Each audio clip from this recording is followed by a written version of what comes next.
एक मछुआरा था, मछली मार रहा था, बंसी पटाए हुए थे। महात्मा जी चले जा रहे थे उसी के रास्ते से।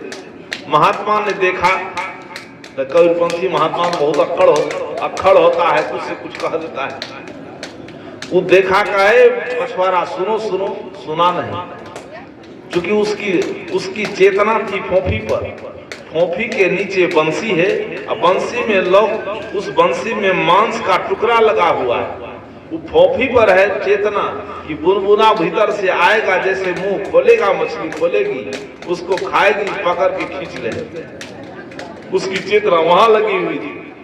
साधु ने कहा कि मछुआरा सुनो। जब नहीं सुना, मछली पकड़ में आई, ऊपर से खींच लिया। तब कहा क्या कहते हैं महात्मा जी? तो महात्मा ने कहा कि जो सिर काटे आन का अपने ले कटाए, कही कबीर का दास को बदला कतहुन जाए। कहा जो करता है उसको वह भरना पड़ता है। कर्म का परिणाम सबको मिलता है, कर्म परिणाम से कोई वंचित नहीं रह सकता है। तुम आज उसको मार कर खाओगे तो कल तुमको मारेगा। वो जवाब क्या दिया? वो कहा कि अगला जन्म में हमको मारा होगा तो हम मार रहे हैं, मार के खा रहे हैं। मैंने इतना कबियाट, इतना निर्लज कि अगला जन्म में हमको मारा होगा तो मार के खा रहे हैं। यदि हम ही शुरू किए हैं तो अभी शुरू किए तो अगला बार मार के खाएगा। हम बोरिया वस्त्र बांध करके तैयार हैं, इसकी परवाह नहीं है। उसी तरह से जो सास पतो हो बोरिया वस्त्र बांध के तैयार हो कि हम भी ऐसा करते हैं तो हमको भी मिलेगा, कपाड़ पर बांध करके तैयार है, उसके लिए कोई बात नहीं। लेकिन जो समझदार है, जिसके पास समझदारी है, जिसकी समझ अच्छी है, अपने जीवन को समझो, अपने जीवन को बदलो। इस सत्संग में आकर अपने जीवन को बदलो। इस परिवार की पतोहू से सीख करके, यह भी पतोहू बन करके आई है, कहती आए थे कोई झगड़ा नहीं, बड़की ठीक थी, छोटकी आई है उसी रंग में रंग गई, एक को रती लीक से बाहर नहीं है। देरी यही से झगड़ा है। बताओ, रात में आती एक सेठ जी अपनी बेटी की शादी कराया खूब धूमधाम से। शादी कराकर दहेज जो है सब दिया। और जिस परिवार में वो बेटी गई थी वो परिवार बहुत लंबा था। परिवार में इतना सामंजस्य था कि 3-4 चाचा के चाचा सब मिल करके एक साथ भोजन बनता था। 10 किलो चावल बनता था एक दिन में, 10 किलो, और सब संयुक्त परिवार था। और उस घर में सेठ जी की लड़की आ गई। कुछ गलती आप लोगों का भी है। गलती ये है कि आप लोग जो शादी करने जाते हैं, बेटा को जन्म दिए हैं, तो मुंह हो जाता है सुरसा के जैसे। और थोड़ा पढ़ा लिखा दिए, नौकरी हो गया, तब तो इतना बड़ा मुंह होता है कि सुरसा का भी मुंह आपका आपसे 6 इंच छोटा हो जाता है। कि जो बेटी पैदा किया है उस बेटी का जमीन जगह, बैंक बैलेंस, सोना चांदी, उसका सब परिवार मुंह में अट जाए, इतना बड़ा मुंह फैलाते हैं। और उसका भी परिणाम है सामाजिक दुर्दशा बिगड़ने का। वो शादी करके ले आए, अब बहुत पैसा दिया था। तो रात में जो प्रथम मिलन होता है, सुहाग रात कहते हैं, जब दोनों एक जगह हुआ, लड़की को पहले पता चल गया कि परिवार बहुत लंबा है। सेठ जी बहुत पाल पोस के रखा था, लेकिन घर में भी झगड़ालू ही थी। भाई भी चाहता था कि जल्दी शादी हो के चल जाए। जब वहां आई और परिवार का पता चल गया कि बढ़िया परिवार है, संयुक्त परिवार है, और सबसे छोटी हम ही हैं, भोजन हमको बनाना पड़ेगा, सबकी थाली धोनी पड़ेगी, सबसे पहले हमको उठना होगा, झाड़ू हमको ही लगाना होगा। गुना भाग करके वो समझ गई कि इस घर में तो हमारा देह बचेगा नहीं। चूल्हा के पास जाएंगे तो चूल्हा के पास जाते ही देह राख हो जाएगा। 12 बजे तक चूल्हा के पास रहना होगा, 6 बजे जाना होगा चूल्हा के पास। वो रात में ही बात करती है, कहा कि देखो, पति से कह रही है कि देखो हमारी शादी तुमसे हुई, ध्यान दीजिए, हमारी शादी तुमसे हुई है, तो तुम्हारे लिए हमको जो करना पड़ेगा सब करेंगे। कपड़ा धो देंगे, भोजन बनाकर खिला देंगे, सब सहयोग तुमको कर देंगे। लेकिन इतना बड़ा जो संयुक्त परिवार है उसके लिए हम भोजन नहीं बनाएंगे। उस सबसे हमारी शादी नहीं हुई है जो उसको हम बनाकर खिलाएंगे, उसकी सेवा करेंगे। कहा क्या करें? कहा कि सुबह होते तुमको अलग हो जाना है परिवार से। लड़का कहा कि देखो मेरी माँ इतनी सज्जना है, पिताजी इतने सज्जन हैं, भाई इतना सज्जन है कि आज तक हमारे प्रति सबका स्नेह है, सबसे छोटे हैं। पिता का जैसा स्नेह है वैसा ही स्नेह बड़े भाई का हमारे प्रति है। माँ का जैसा स्नेह है वैसा ही स्नेह बड़ी भाभी का हमारे प्रति है। इस स्नेह से हमको पाल करके खड़ा किया है, इस स्नेह का विखंडन हम कैसे कर देंगे?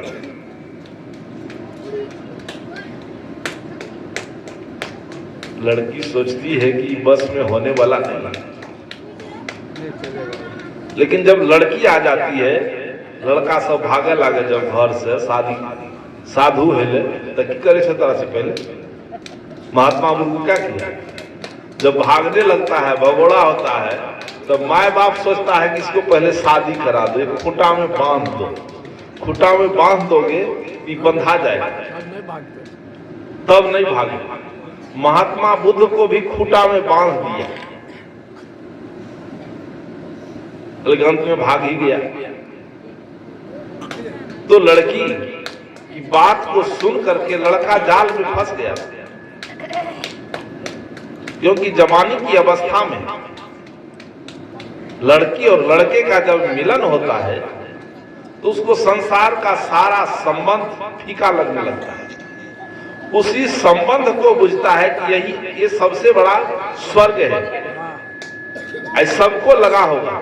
लेकिन सोच लीजिए कि जिस समय स्वर्ग लगता था उस समय का अनुभव करिए, अभी का अनुभव करिए, अंतर आया है नहीं?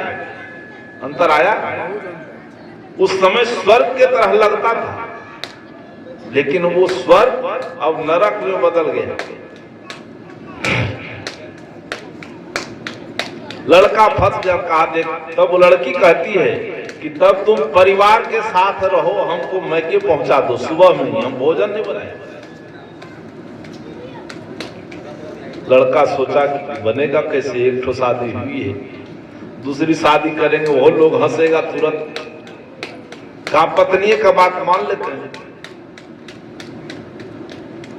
गया, कहा माँ बाप से सुबह में कि पिताजी हमको बांट दीजिए, सारी संपत्ति बांट दीजिए। माँ को आश्चर्य हुआ, पिताजी को आश्चर्य हुआ, भाई सुना तो उसको आश्चर्य हो गया, भाभी सुना तो उसको आश्चर्य हो गया कि रात में लड़की आई है और अभी विभाजन की बात कर रही है। कहा तुमको इतना प्रेम से पढ़ाए लिखाए, पाले पोसे, ऐसे समूचे परिवार का स्नेह तुम्हारे ऊपर है, ये तुमको नहीं दिखाई दिया और एक पत्नी के आते सबके स्नेह को भूल गए। कहा नहीं पिताजी बांट ही दीजिए, बांट दिया। बांट दिया तब अकेले भोजन बनाती है मियाँ बीवी, अकेले खाती है, किसी के लिए नहीं। संजोग एक दिन ऐसा हुआ कि उसका भाई चले आए दरवाजे पर। अब भाई को भी पता चल गया, भाई आ गया दरवाजे पर। तब उसका बहनोई कहता है कि आज तो तुम्हारा भाई आ गया है, अब भोजन बनेगा 3 आदमी का कि नहीं? और बहन कहती है कि हम 2 से 3 का नहीं बनाएंगे। का भाई आया है उसको क्या करें? कहा इसको तुम जानो।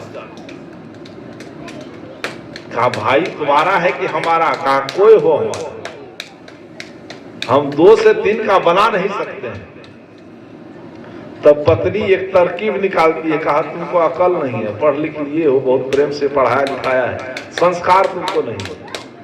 कहा क्या करें? कहा एक काम करो, एक कमरा में तुम चले जाओ, एक कमरा में हम चले जाते, तुम जो है लाठी से दीवार को पीटना, टाट को जोर जोर से, दोनों हाथ से कस कस के, और तुम जितना पीटोगे उतना हम रोएंगे, तुम पीटते जाओगे हम रोते जाएंगे। तो भाई समझेगा कि आया है, हम आए हैं, दोनों में झगड़ा हो गया, अपने दरवाजा छोड़कर चला जाए।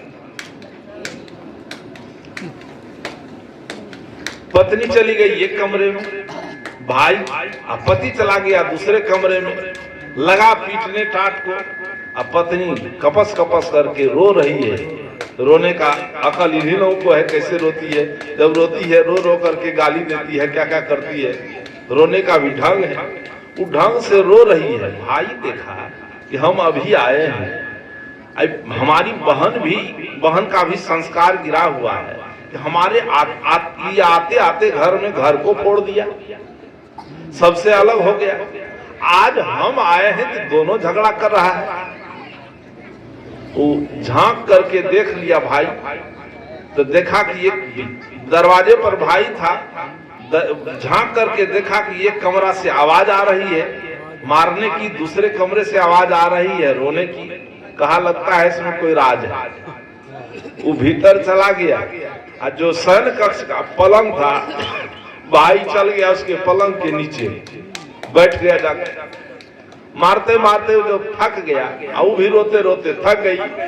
तब कहती है कि जाकर देखो न, है कि चला गया होगा नहीं। तो दूल्हा जाता है दरवाजे पर, देखता है दरवाजा पर है ही नहीं। लौट करके आया, दोनों मिल करके अंग में अंग मिल करके खूब ठहाका मार के हंसने लगा। कहा देखो हम तुमको सच सच मारे नहीं, और तुम सच सच रोई नहीं। गणित ऐसा था कि भाई चला गया। तब उसका भाई पलंग के नीचे से निकला, कहा जब तुम सच सच रोई नहीं और वो सच सच पीटा नहीं, तो हम भी सच सच गए नहीं। तो जिस परिवार में ऐसा संस्कार होगा, वो परिवार नहीं सुधर सकता। सुधरने का संस्कार सत्संग से आएगा, जो आयोजन किया है। इसलिए हम अपने जीवन को बदलने का प्रयास करें। प्रयास नहीं, हम बदल सकते हैं। प्रयास तो उसके लिए किया जाता है जो हमसे दूर है। पदार्थ पाने के लिए प्रयास किया जाता है। खेत जोतेंगे, कोड़ेंगे, उसमें बीज डालेंगे, धन चाहिए तो, अन्न चाहिए तो बीज डालेंगे, उसकी निकौनी करेंगे, पानी पटाएंगे, 6 महीने में मक्का काट लेंगे, तब पैसा हो जाएगा। इसके लिए प्रयास किया जाता है। ये प्रयास कभी विफल भी हो सकता है। आंधी तूफान आ गया, कोई आपदा आ गया तो विफल हो जाएगा, होता है। लेकिन जो प्राप्त है, जिसको हम समझ रहे हैं कि माता पिता ने हमको जन्म दिया है, पाला है, पोसा है, योग्य बनाया है, इसको समझ रहे हैं, इसकी सेवा के लिए प्रयास करेंगे कि सेवा करेंगे? इसके लिए प्रयास नहीं, इसके लिए समर्पण। इसलिए महाराज श्री राम ने कहा कि 4 पदार्थ करतल ताके, जे प्रिय पितु मातु प्राण सम जाके। कहा उस पुत्र के हाथ में 4 पदार्थ है। इस पुत्र के हाथ में, कहा जिस पुत्र के कपाल पर माता पिता का बरदहस्त सुबह शाम घूमते रहता है, माता पिता और गुरु का आशीर्वाद सुबह शाम मिले, सोते जगते, रात में सोने से पहले, समझो उस पुत्र के हाथ में 4 पदार्थ। उसके लिए कहीं जाने की आवश्यकता नहीं। रामायण एक पारिवारिक ग्रंथ है, परिवार में हम कैसे जी सकते हैं, पारिवारिक माहौल कैसा हो, ये शिक्षा रामायण से मिलती है। केवल रामायण को पढ़ते हैं, रामायण के एक अंक को पढ़ते हैं, बड़े भाग पाइए मानुष तन, बड़े भाग मानुष तन पावा, ऐसी को पढ़ करके रटते रटते चौपाई किया गई, न हम मनुष्य बन पाए, न हम हमारे जीवन में मानवत्व आया, न हमारे जीवन में दया आई, न धर्म आया, न कुछ आया, और चौपाई रटते रटते जीवन बीत गई। इसलिए रामायण एक पारिवारिक भ्रातृत्व प्रेम कैसा है, गोतनी में प्रेम कैसा है कि महाराज श्री राम जंगल चले गए। लंबी बात नहीं करूंगा कि महाराज श्री राम को जो राज्याभिषेक होना था, ये कई की बुद्धि बदल गई, राज्याभिषेक के बदले 14 वर्ष का वनवास। अब भरत ननिहाल में, बूढ़ा का भी दोष है। बूढ़ा सोचा कि काम भोग में फंसा हुआ था, शर्त करा लिया था कि कई नरेश के कई के पिताजी, दंत कथा बहुत है कि युद्ध लड़ रहे थे तो कंगोरिया अंगुरी डाल दिया था और रथ में रणकिल्ली गिर गया था। ये बात झूठ है। सच्ची बात ये है कि केकई से जो शादी हुई, केकई को देख करके प्रभावित हो गया दशरथ। केकई नरेश पंत केकई पंजाब में पढ़ता है, प्रभावित हो गया तो कहा इससे शादी करेंगे, इस राजकुमारी से। तो उसके पिताजी ने कहा कि शादी हम कराएंगे, लेकिन शर्त यही है कि केकई से जो उत्पन्न संतान लेगा वही राजा होगा। ये वचन को हार गया इसी भय से, क्योंकि आदमी जब गलत करता है तब भीतर में भय होता है। चाहे छोटी से छोटी गलती हो, चाहे बड़ी से बड़ी गलती हो, जो आदमी गलत करता है, चाहे परिवार में हो, चाहे समाज में हो, चाहे किसी संस्था में हो, संस्था के लोग जब गलती करते हैं कि संस्था समूह में होती है, समूह के सामंजस्य से संस्था का विकास होता है। एक व्यक्ति कोई उसका संचालक होता है और उस संचालक के अंदर भय हो जाए, क्योंकि संचालक जब गड़बड़ करता है तभी उनके अंदर भय पैदा होता है। और जब भय पैदा होता है अब सबको मिल करके हमको दबोच देगा, तो भोरे उठ के भाग जाता है, फील्ड छोड़ देता है, सब कुछ लेके चल देता है। क्यों? तो वही भय हो गया दशरथ को। उसको बुलाया नहीं भरत, सब कुछ कर दिया। सुबह में राज्याभिषेक की बात थी, वनवास हो गया। भरत जी ननिहाल से आए, बहुत रोया। अयोध्या की उदासीनता को देख करके भरत ने पूछा कि कारण क्या है। कौशल्या से पूछने गया सबसे पहले। कौशल्या माँ से पूछा कि माँ अयोध्या की उदासीनता का कारण। कौशल्या चुप रही, आशीर्वाद दिया। सुमित्रा के पास गई, सुमित्रा भी कुछ नहीं बोली। केकई के पास गई, माँ के पास। वो अपनी माँ कौशल्या को समझता था और अपना भाई राम को समझते थे। माँ से पूछा कि माँ अयोध्या की उदासीनता, कहा बेटा सब समाचार ठीक है। कहा ठीक क्या है? कहा एक ठो गलती हुई है, एक ठो बेठीक है। कहा एक ठो बेठीक क्या है? ठीक क्या है बताओ? कहा ठीक ये है कि तुम्हारे जीवन में पथ में जो कांटा था उसको निकाल करके हमने बाहर कर दिया अयोध्या से, और बेठीक यही है कि तुम्हारे पिताजी इस दुनिया में नहीं रहे। कहा कि माँ हमारे लिए कांटा कौन था? कहा तुम्हारे जीवन का रोड़ा था पथ का, भरत की राम। अब ये गद्दी तुम्हारी है, गद्दी तुम संभालो। उस कांटे को निकाल कर हमने बाहर कर दिया। कहा माँ तुम्हारी जीभ क्यों नहीं कट जाती? तुम नदी में डूब करके मरोगी तो नदी का पानी अशुद्ध हो जाएगा। चुल्लू में पानी लेकर के नाक रगड़ करके मर जाओ तो कुछ राहत मिल सकती है, लेकिन नदी के पानी को अशुद्ध मत करो। जिस भैया राम को तुम कांटा कहती है, भैया राम था पानी। अब भरत उस पानी में तैरने वाला मछली था, तो पानी को उलीझ करके मछली को जिंदा देखना चाहती है। माँ तूने बहुत बड़ा अपराध किया है, तुम मेरी मां नहीं हो सकती है, तुम शत्रु नहीं है, हमारी शत्रु है तुम। भागा वहां से। बताओ कि भैया राम गए किधर हैं? दरवाजे पर, राज दरबार में वशिष्ठ जी बैठे हैं, सारे लोग बैठे हैं। चल दिए। कहा गुरुजी इतना बड़ा अपराध कि भैया को जंगल हाँक दिए बिना बिना जूता और चप्पल का, तपसी का वेश बनाकर। कौन सा पाप हमारा भाई किया था? वशिष्ठ जी ने कहा कि अब आप राजकुमार हैं, ऐसे मत बोलिए। कहा बोलेंगे हम, हमारा देह जला हुआ है, देह में आग लगी हुई है। कहा बताइए गए हैं किधर? कहा जंगल के तरफ। कहा जा रहे हैं तो राजकुमार हैं, रथ ले लीजिए। कहा गुरुजी चारों तरफ से आग जल रही है, शरीर हमारा जल रहा है, इस जले हुए शरीर पर नमक छिड़क रहे घाव को और बढ़ाने के लिए। जिस धरती पर भैया राम का पैर पड़ा है, उस धरती पर राम भरत का कपाड़ पड़ा। चल गए। जब वहां गया, अनुनय विनय किया, महाराज श्री राम नहीं लौटे तो खराव लेके लौटा। जब खराव लेके लौटा, गद्दी पर कभी नहीं बैठा। अयोध्या से दूर में पर्णकुटी बना करके और एक जैसे सन्यासी के तरह महाराज श्री राम जीवन व्यतीत कर रहे थे, वैसे भरत व्यतीत कर रहे। और रात में सोने की जब बारी आती है, सब कोई उदास है कि कहीं सो गई, सुमित्रा सो गई।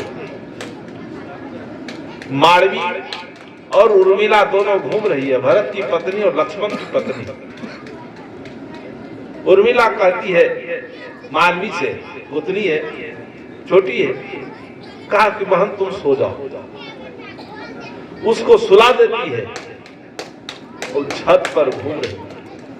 कौशल्या निकल करके आई, कहती है उर्मिला सुनो पुतनी में कैसा प्रेम, देवर के प्रति कैसा भाव है। कहा उर्मिला तुम सोने नहीं गई है?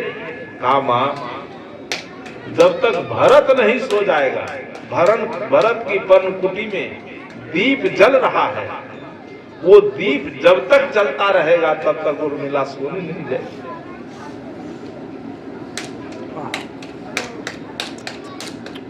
ये है पारिवारिक व्यवस्था। इस व्यवस्था को हम नहीं पढ़ेंगे, इस नियम को हम नहीं जिएंगे। नियम कौन जिएंगे? कहेंगे भाई भाई में अलग अलग क्या भाई। एक आदमी जा रहा, साधु जा रहा था, उसी भाई के यहाँ जाता, उसी के यहाँ कार्यक्रम बढ़ा आगे, कहा फलना बाबू के घर कौन सी, संजोग से का भाई ये मिल गया। कहा जान है वह सामने घर से, वही बगल में छे, वही घर के बगल में। कल के चल के नहीं बता दोगे, कल के उसके दरवाजे पर हम नहीं जानते जाते हैं। कहा क्यों? कहा जिसका नाम लिए हूं मेरा भाई है।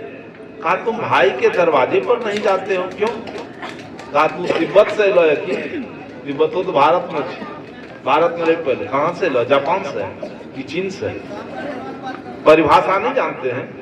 भाई भैयारी भैंसक सींग, भाई भैयारी भैंस के सींग, जखने जनमल तखने भी।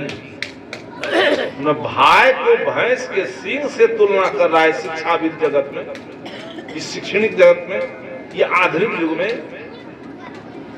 उसको हम कहेंगे शिक्षा का विकास हुआ है, ये शिक्षा का ह्रास हुआ है। और शिक्षाविद के चलते सामाजिक दुर्दशा हो गई। क्यों? कि शिक्षा के साथ साथ जीवन में संस्कार का विकास नहीं। आज विद्यालय में खगोल भूगोल की शिक्षा दी जाती है, व्याकरण पढ़ाया जाता है, नियम पढ़ाया जाता है, न्यूटन का नियम पढ़ाया जाता है, आइंस्टाइन का नियम पढ़ाया जाता है, सारे वैज्ञानिकों के पदार्थानुसंधान का नियम पढ़ाया जाता है।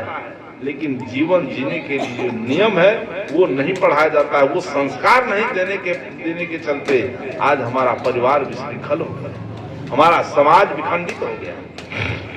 इसलिए थोड़ी चर्चा मैंने की, तबीयत ठीक नहीं है। बच्ची के जन्म दिवस के अवसर पर बिहारी जी की पौत्री तपेश जी की पुत्री और रूपेश की भतीजी, सबको पुत्रिय कहिए, सबका एक परिवार है भी पूर्णिया में, विजय नाम है। और हम आश्रम पर 84 में आए हैं, 86 से वो हमारे संपर्क में था। विजय कुमार अभी प्रोफेसर हो गया है संगीत का, और उसके भाई का जितना बच्चा है उन सबको लगभग सेटिंग कर दिया, सबको नौकरी हो गई। और अपने रहने के लिए घर नहीं था, आश्रम पर रहा कुछ दिन, आश्रम को छोड़ करके डेरा लेकर के रहने लगा, कुछ दिन नेता के साथ रहा, लेकिन परिश्रम सब दिन करता रहा। उस परिश्रम से संत का संस्कार भी नहीं बिगड़ा, साधु के संग में भी है, और उस संग का असर ऐसा पड़ा कि परिवार के जितने बच्चे आए, भतीजी सब, अभी एक भतीजी टीचर थी, गिरिवास किया है, वहां गए थे, बचपन से उसी को पप्पा, उसका बाप कहने आया कि हम कल्पना के पिताजी हैं, वो परिचय दिया हम कि आज तक वो हम जान रहे थे कि विजय पिता है इसका, कहा कि नहीं वो हमारी बेटी है, शादी हो गई है, सब उसी को बाप कहता है। काहे? संस्कार ऐसा है।